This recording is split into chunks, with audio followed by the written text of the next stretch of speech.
So there's a never-ending feud between black boxers and Mexican boxers, and someone on Facebook put up a few pictures where pretty much they were trolling, but they showed some of the fights where Mexican fighters were able to dominate some of the black men. Of course, the most recent being Jermell Charlo versus Canelo. You could X that out because what Canelo did to Charlo doesn't top what Bud did to Canelo.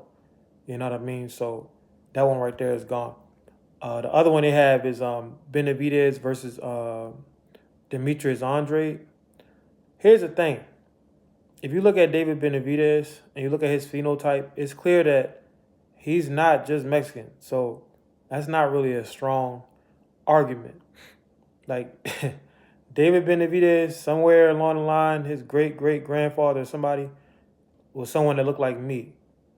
That's why he looks how he looks with his lips and you know what I mean when he puts the cornrows in and stuff like that. Even the darkness of his skin.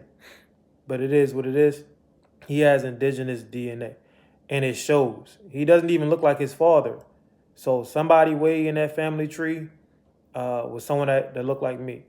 Whether the Mexicans want to admit it or not. And the funny thing about Mexicans, they only claim David when they have no one else to claim. Like because they was trying to go hard for Canelo because Canelo looks how they want you to look. You know what I mean?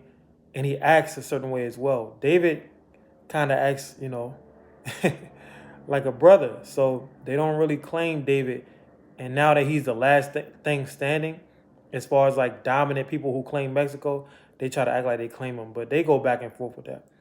Then they have Oscar De La Hoya, Pernell Whitaker, right? Everybody knows Pernell got robbed. So that doesn't really count. And plus, Floyd went on to beat Oscar. Then they have Duran and Sugar Ray Leonard. Roberto Duran is not Mexican. I repeat, Roberto Duran is not Mexican. He's Panamanian.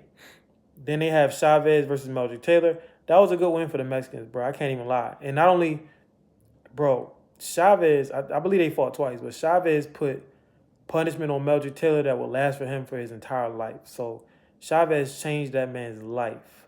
That was a good win for the Mexicans. Then they have Ryan and Devin. Ryan failed a test, drug test. So it's like you can only take that victory so serious. But you have posts like this when someone is just posting based off of their racial emotions and feelings. They're not being factual. Me personally, I think the whole black fighter versus Mexican fighter thing is pointless. From what I've seen, the very best fighters in the world, yes, they're black, but not only are they black, they come from America. So it's not just about like, black or whatever, because when you try to go over Europe and find a dude with some color, he probably can't box at a high level. So it's something about America, it's something about the black people in America, they can really fight. The Mexicans, they can really fight too. A lot of Hall of Famers. You know what I mean? So there's no need for us really to be beefing when it comes to boxing because both groups have found tremendous success. So it's like, what are we really talking about? Now, are y'all better than us? No. But y'all are better than damn near everybody else. You know what I mean? And I'm just going to leave it at that because you don't want to get offensive when it comes to this nationality stuff. People, they take this stuff to heart, even if you're saying the truth. So it is what it is. But nice little funny post on Facebook, inaccurate and emotional post. And we should just try to be more objective. But y'all let me know what y'all think.